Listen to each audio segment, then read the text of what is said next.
Hello all, welcome to Raj Malhotra IAS Academy. My name is Vishal Thakur and I'm taking care of Public Administration Optional in this institute. Normally in the month of June, we all started preparing for our optionals. But due to this health emergency or pandemic, many batches are getting delayed.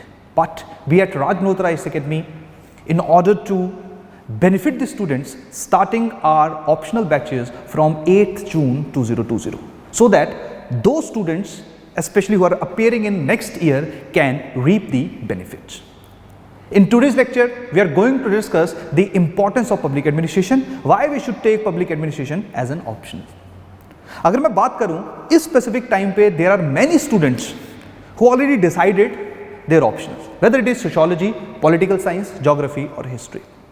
There are many students who still confused whether they should take public administration as an optional or not.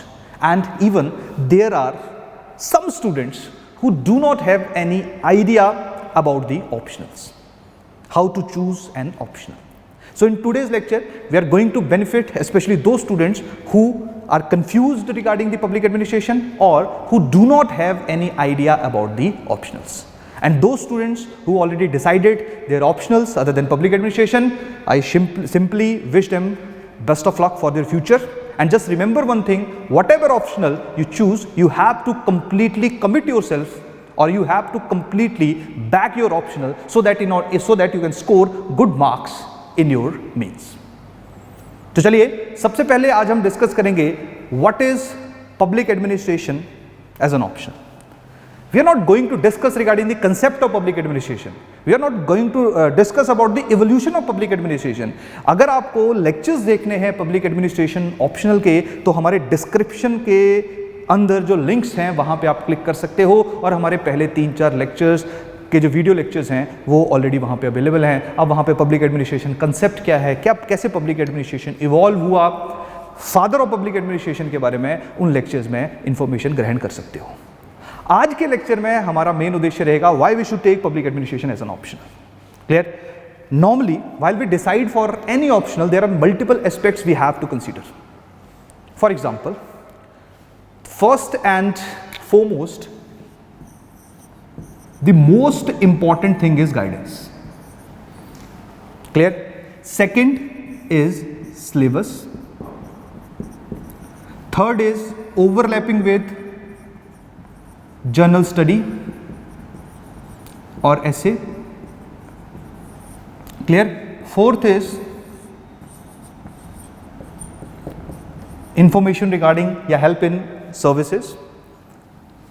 Fifth in nature. Nature mean whether it is conceptual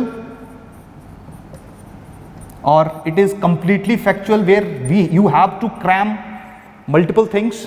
Clear? Sixth is current relevance. Current relevance का simple सा मतलब है कि क्या आप उसको अभी contemporary देख सकते हो, ऑब्जर्व कर सकते हो, महसूस कर सकते हो, फील कर सकते हो. तो there are multiple things which we have to consider while we are choosing any optional. Clear?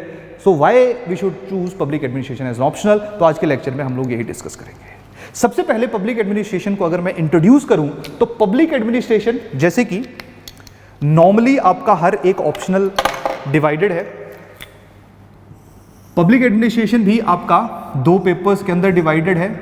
First is your paper 1 and second is your paper 2.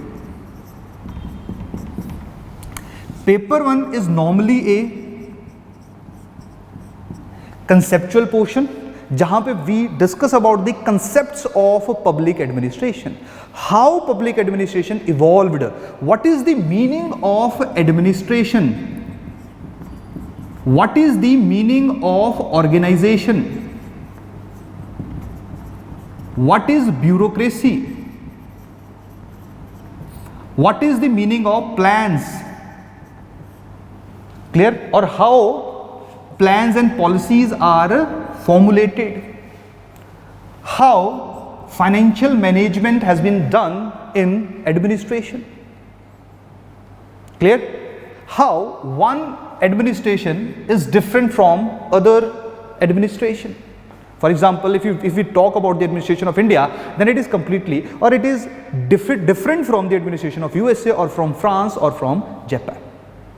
Clear? तो एडमिनिस्ट्रेशन में जो आपका पेपर 1 रहेगा वहां पे मोर और लेस आपका रहेगा इवोल्यूशन ऑफ पब्लिक एडमिनिस्ट्रेशन, जिसमें अलग अलग थिंकर्स एडमिनिस्ट्रेशन के ऊपर अपनी राय देंगे। एडमिनिस्ट्रेशन की इवोल्यूशन को हम लोग वहां से अंडरस्टैंड करेंगे। ये मोर और लेस पेपर 1 जो है वो आपका स्टैटिक है। स्टैटिक का सिंपल सा मतलब ये है कि जो थ्योरेटिकल या थ्योरीज जो हैं, जो थिंकर्स हैं, जिनको आप एक बार पढ़ लोगे, वो उनको मल्टीपल टाइम रिवाइज करोगे, वो वहीं का वहीं ही रहेगा। नो डाउट यहाँ पे थोड़ा सा हमें करंट के साथ इंटीग्रेट करना पड़ता है, लेकिन मोर और लेस जो पेपर 1 है ये कंसेप्ट्स की बात करता है, और कंसेप्ट जो है वो नॉर्मली आपके एक तरह से परमानेंट इन नेचर है। दूसरे पेपर की अगर मैं बात करूंगा जो कि मेनली आपका इंडियन एडमिनिस्ट्रेशन के साथ डील करता है, तो यहां पे आपकी है activity. This is your activity. Activity का सिंपल सा मतलब क्या है कि जो आपका ऑर्गेनाइजेशन का कंसेप्ट है, how organization works in Indian context. Organization जो है वो इंडियन कंटेक्स्ट में किस तरह से काम कर रही है, इसको हम लोग डिस्कस करते हैं किसमें, पेपर 2 में। पेपर 2 बहुत ज्यादा फेमिलियर, बहुत ज्यादा लिंक्ड है आपका जनरल स्टडी के साथ। एक चीज हमेशा ध्यान रखना, जनरल स्टडी का जो नॉलेज है उसको आप ऑप्शनल में यूज नहीं कर सकते हो, लेकिन ऑप्शनल का जो नॉलेज है उसको आप जनरल स्टडी में यूज कर सकते हो। क्लियर? तो जैसे फॉर एग्जांपल मैं बात करूं ऑर्गेनाइजेशन का कंसेप्ट, जैसे हम लोगों ने पेपर 1 के अंदर डिस्कस किया, तो हम लोगों ने देखा दे रहा different types of organization. For example company, departments, ministries, corporations, headquarter and field. अब उनकी जो इंप्लीमेंटेशन है कि इंडिया में what is the difference between departments and ministries, how they function, what are the different challenges they faced in their function या in there functioning, तो वो हम लोग जो है वो डिस्कस कहां करेंगे, तुम्हारा पेपर 2 के अंदर डिस्कस करेंगे। नो डाउट आपका पेपर 1 के अंदर जो है वो टोटल 12 चैप्टर्स हैं और पेपर 2 के अंदर टोटल 14 चैप्टर्स हैं, लेकिन जब हम लोग इनको एंड में कंक्लूड करते हैं या जब हम इनको रीड करते हैं तो कम से कम आपके 7-8 चैप्टर्स ऐसे हैं जो एक दूसरे के साथ इंटरलिंक्ड हैं। इंटरलिंक्ड का मतलब, जैसे मैंने यहाँ पे आपको ऑर्गेनाइजेशन समझाया, वहाँ पे पब्लिक सेक्टर एंटरप्राइजेज आ जाएगा। यहाँ पे हम पर्सनल एडमिनिस्ट्रेशन देखेंगे, वहाँ पे सिविल सर्विसेज आ जाएगा। पर्सनल एडमिनिस्ट्रेशन का सिंपल सा मतलब है कि सर्विस के कंसेप्ट क्या है, प्रमोशन का कंसेप्ट क्या है, ट्रेनिंग का कंसेप्ट क्या है, सिलेक्शन का कंसेप्ट क्या है, परफॉर्मेंस अप्रेजल का कंसेप्ट क्या है, ग्रीवियंस रिड्रेसल मैकेनिज्म का कंसेप्ट क्या है, ये सारा जो है वो यहाँ पे डिस्कस किया जाएगा। उसकी एप्लीकेशन जो है वो वहाँ पे डिस्कस की जाएगी कि इंडिया में सिविल सर्विसेज जो है वो किस तरह से काम करती है, कौन कौन सी कॉन्स्टिट्यूशनल जो आपके कॉन्स्टिट्यूशन के अंदर कौन कौन से आर्टिकल्स हैं जो कि सिविल सर्विसेज के लिए संविधान के अंदर ऐड किए गए हैं, कौन कौन से रूल्स, कौन कौन से रेगुलेशंस, कौन कौन से चैलेंजेस, कौन कौन से प्रॉब्लम्स सिविल सर्विसेज इंडिया के अंदर फेस कर रही है। ये सारा आपको कहां देखने को मिलेगा, पेपर 2 के अंदर। क्लियर? तो मोर और लेस जो पेपर 1 है वो आपका पूरा कंसेप्चुअल है, पेपर 2 जो है वो आपका एक तरह से कंटेम्पररी है, करंट ओरिएंटेड है और एप्लीकेशन ऑफ पेपर 1 है। क्लियर? और एक चीज ध्यान रखना, no doubt there are total 26 chapters in paper 1 and paper 2, but reality में जब हम इनको लिंक करते हैं तो आपके 8 से 10 चैप्टर्स ही रह जाते हैं, जो कि बहुत ज़्यादा रिलेवेंट है, बहुत ज़्यादा इंपॉर्टेंट है, ये एक दूसरे के ऊपर डिपेंडेंट है। बाकी चैप्टर्स जो है वो मोर और लेस आपके करंट ओरिएंटेड है।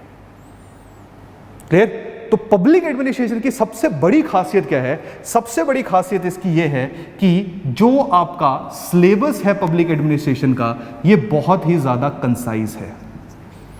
छोटा सिलेबस है, बहुत ज़्यादा टाइम इसके ऊपर नहीं लगता है। नो डाउट एक मिथ है पब्लिक एडमिनिस्ट्रेशन के बारे में कि इसका सिलेबस तो कम है, लेकिन जब आंसर राइटिंग की जाती है तो पब्लिक एडमिनिस्ट्रेशन में art of answer writing is very difficult. Just remember one thing, other than optional you have to write 1000 marks general study paper along with 250 marks essay paper। तो अगर आपको answer writing नहीं कर पाओगे आप यहाँ पे, तो आप कहीं भी नहीं कर पाओगे। So if you seriously wanted to prepare for optional, और अगर आपके दिमाग में ऐसा आता है कि यार यहाँ पे आंसर राइटिंग आसान है, वहाँ पे आंसर राइटिंग मुश्किल है, ये चीज़ यहाँ पे एग्जिस्ट नहीं करती है। एक चीज़ हमेशा ध्यान रखना, ऑप्शनल मैंने पहले भी बोला, कोई भी चूज़ करोगे आपको उसको 100% सपोर्ट करना पड़ेगा, 100% उस पर प्रैक्टिस करनी पड़ेगी। क्लियर? तो सबसे पहला फायदा क्या रहेगा इसका कि जो सिलेबस आपका पब्लिक एडमिनिस्ट्रेशन का है बहुत ही ज़्यादा कंसाइज है, बहुत ही ज़्यादा छोटा है। दूसरी बात, सबसे बड़ी खासियत क्या है कि जैसे अगर मैं पेपर 2 की बात करता हूं, तो पेपर 2 के अंदर 3 या 4 चैप्टर जो हैं वो आपके गवर्नमेंट के ऊपर ही हैं। गवर्नमेंट के ऊपर 4 चैप्टर्स का मतलब क्या है? जैसे यूनियन गवर्नमेंट,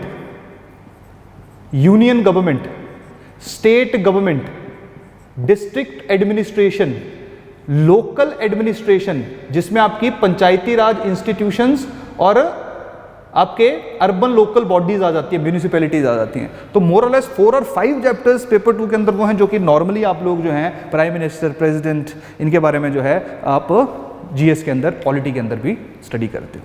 तो 12-14 में से जो 5-6 चैप्टर्स हैं वो तो डायरेक्टली ही आपके इंडियन पॉलिटी के हैं। क्लियर? तो सबसे बड़ी खासियत इसकी क्या है कि जो जनरल स्टडी है, जो जीएस है, जनरल स्टडी में इसकी रेलेवेंस और इंपॉर्टेंस बहुत ज़्यादा है। जीएस की अगर मैं बात करूंगा, जनरल स्टडी में अगर मैं बात करूंगा, तो सबसे पहले अगर जीएस 2 की बात की जाए तो जीएस 2 में जो पॉलिटी है, पॉलिटी पेपर 2 के अंदर दिया गया है और जो गवर्नेंस है वो पेपर 1 के अंदर दिया गया है। उसी तरह से अगर मैं जीएस 3 की बात करूंगा तो वहां पे पेपर 2 के अंदर लॉ एंड ऑर्डर की बात होती है, पुलिस रिलेशंस की बात है, क्रिमिनलाइजेशन ऑफ पॉलिटिक्स की बात है। तो वो आपका एक तरह से सिक्योरिटी रिलेटेड इश्यूज के साथ भी डील करता है। उसके साथ पेपर 2 में डिजास्टर मैनेजमेंट वो भी यहाँ पे कवर हो रहा है। उसके साथ इकोनॉमी का फाइनेंशियल मैनेजमेंट, इकोनॉमी की प्लानिंग, ये सारे के सारे जो डिफरेंट एस्पेक्ट्स हैं वो आपके पब्लिक एडमिनिस्ट्रेशन पेपर 2 के अंदर हम लोगों के द्वारा कवर किए जाते हैं। क्लियर? और सबसे इंपॉर्टेंट चीज, सबसे रेलेवेंस तो आ गई आपकी जीएस 4 में, क्योंकि जीएस 4 जो है वो एथिक्स की बात करता है। और ध्यान रखना, हमसे जो एक्सपेक्ट किया जाता है that are your administrative ethics and aptitude. तो मोर और लेस जो हम लोग पेपर 1 के अंदर बिहेवियरल एस्पेक्ट देखते हैं, एडमिनिस्ट्रेटिव एथिक्स के कंसेप्ट देखते हैं, वो सारे जो है वो आपको जीएस 4 में भी डायरेक्टली और इनडायरेक्टली हेल्प करते हैं। क्लियर? तो तुम लोग देखिए कि धीरे धीरे ये जो आपका सिलेबस है, जनरल स्टडी में इसकी रेलेवेंस है, जैसे role of media and good governance आया था एसए, वो भी आपका जो है वो रोल ऑफ मीडिया के ऊपर हम पब्लिक एडमिनिस्ट्रेशन में डिस्कस करते हैं, डील करते हैं। तो मोर और लेस काफ़ी ज़्यादा चीज़ें जो है वो आपकी ओवरलैप हो रही है।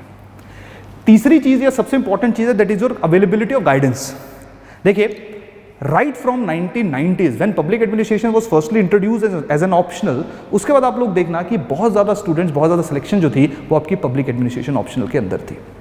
तो एक चीज़ ध्यान रखो, जो जितना पॉपुलर ऑप्शनल रहेगा उसकी गाइडेंस उतनी ही ज़्यादा रहेगी, चाहे वो guidance in term of number of books, चाहे वो गाइडेंस फ्रॉम सिलेक्टेड कैंडिडेट्स या गाइडेंस फ्रॉम टीचर्स या गाइडेंस फ्रॉम एस्पिरेंट्स। तो पब्लिक एडमिनिस्ट्रेशन एक ऐसा ऑप्शन है जो हमेशा ही पॉपुलर रहा है right from its introduction. Clear? अगर मैं 2019 की बात करूं, in 2019 out of total 50 selected candidates और out of total 50 top students, 8 were from public administration.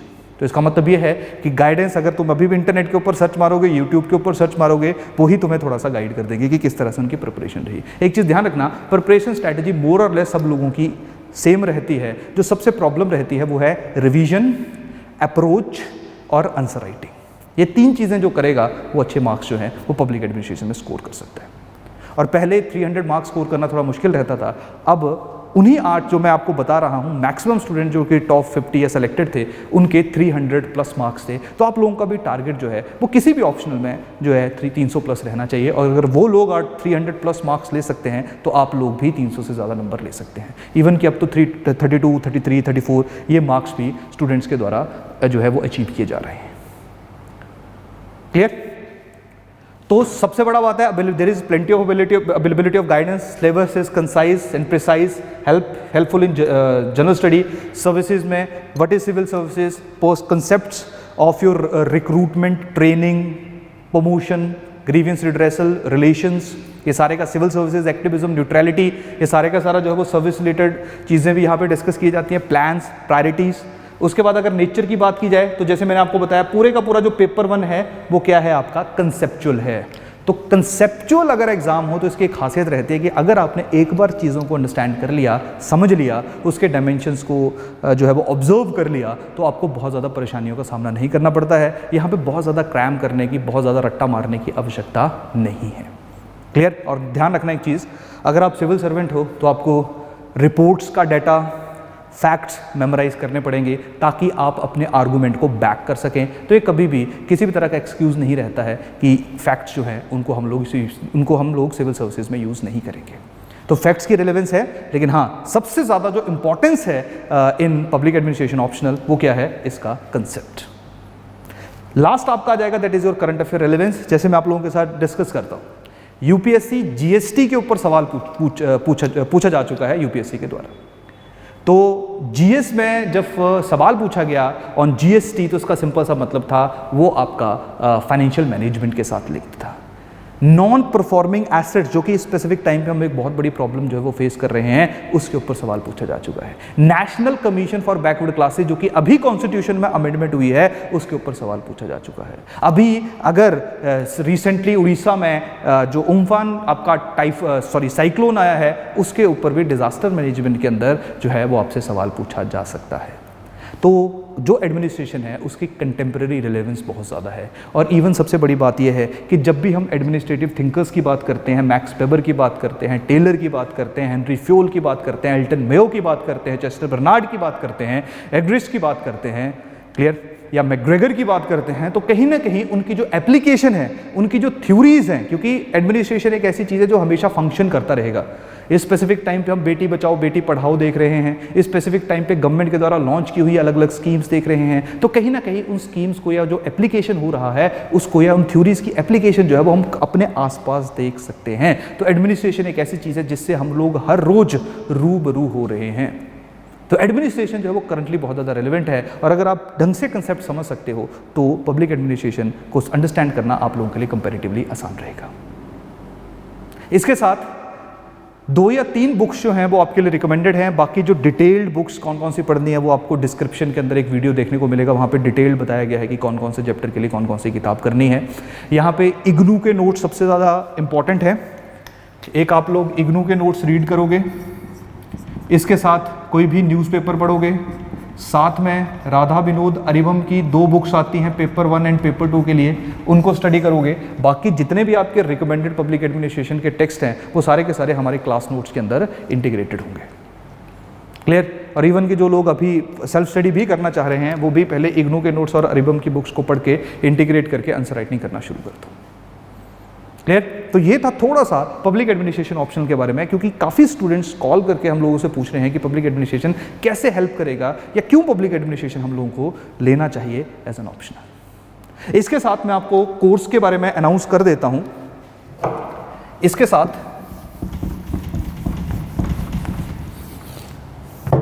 जो कोर्स की ड्यूरेशन है, कोर्स जो है वो आपका 8 जून को शुरू हो रहा है, both offline and online mode. जो ऑफलाइन स्टूडेंट्स हैं, मतलब जो यहाँ पे आके क्लासेस लगाएंगे, वो परेशान मत होइए, वो यहाँ पे आके क्लासेस जैसे ही लॉकडाउन ख़त्म होगा और ये अलाउ कर देंगे फिजिकल क्लासेस अटेंड करने में, तब तक आप कर सकते हो। लेकिन जब तक क्लासेस फिजिकली नहीं लगेंगी तब तक जो ऑफलाइन स्टूडेंट जितने भी हैं उन सबकी लाइव क्लासेस लगेंगी, जो कि हम अभी भी चला रहे हैं। लाइव क्लासेस रहेंगी, जैसे मैं अभी डिलीवर कर रहा हूं, आप मेरे साथ इंटरेक्ट कर सकते हो। और उसके साथ जैसे ही इंस्टीट्यूट ओपन हो जाएगा वैसे ही आप लोग फिजिकली यहाँ पे आके क्लासेस लगा सकते हो। और जो ऑनलाइन स्टूडेंट्स रहेंगे उनको रिकॉर्डेड लेक्चर्स मिलेंगे, और रिकॉर्डेड लेक्चर्स मिलने का सिंपल सा मतलब ये है कि वो लोग टीचर के साथ इंटरेक्ट कर सकते हैं। जो उनके सवाल हैं, जो उनकी परेशानियाँ हैं, कोई कंसेप्ट नहीं समझ आया है, तो teacher one two one teacher जो है वो स्टूडेंट के साथ कम्युनिकेट करते हैं, क्लियर। इसके साथ जून में हमारा सिलेबस शुरू होगा, सितंबर के फर्स्ट वीक तक जो है वो सिलेबस कंप्लीट करवा दिया जाएगा। जब तक आपका सिलेबस चलेगा तब तक आपके साथ 100 मेंस क्वेश्चन पेपर 1 और पेपर 2 दोनों मिला के उनकी प्रैक्टिस करवाई जाएगी। वो सिर्फ इसलिए है ताकि आपकी art of answer writing develop हो सके। उसके बाद सितंबर से लेके दिसंबर तक 3 महीने में आपकी पब्लिक एडमिनिस्ट्रेशन का टेस्ट सीरीज चलेगा, क्लियर, पेपर 1 और पेपर 2 का। तो आपका एक बार रिवीजन हो जाएगा।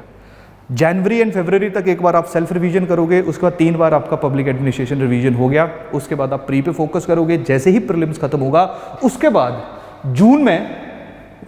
जून से लेकर सितंबर में आपका एक और टेस्ट सीरीज में आपको एनरोल किया जाएगा। जो भी स्टूडेंट जो है वो हमारे यहाँ पे एनरोल होगा, क्लियर। क्योंकि यहाँ पे सिलेबस कम है, बहुत ज़्यादा पढ़ना नहीं पड़ेगा, लेकिन हाँ ये है कि बार बार हमें जितना आंसर राइटिंग प्रैक्टिस कर सकते हैं उतनी आंसर राइटिंग प्रैक्टिस हमें करनी पड़ेगी, क्लियर। तो ये था हमारा पब्लिक एडमिनिस्ट्रेशन ऑप्शनल के बारे में कि क्यों पब्लिक एडमिनिस्ट्रेशन ऑप्शनल हमें लेना चाहिए। उसके साथ मैंने अनाउंस भी किया था स्टार्टिंग में कि पब्लिक एडमिनिस्ट्रेशन ऑप्शन से रिलेटेड कुछ जो वीडियोस हैं, कुछ हमारे लेक्चर्स हैं, डेमो लेक्चर्स, वो डिस्क्रिप्शन बॉक्स के अंदर अवेलेबल हैं। आप लोग वहाँ पर जाके देख सकते हो कि पब्लिक एडमिनिस्ट्रेशन में आपका इंटरेस्ट बनेगा नहीं बनेगा, क्लियर, या किस तरह से लेक्चर जो है वो आपको डिलीवर किए जा रहे हैं। तो इस जो डिस्कशन है पब्लिक एडमिनिस्ट्रेशन के ऊपर उसको मैं यहीं कंक्लूड कर रहा हूँ। थैंक यू, धन्यवाद।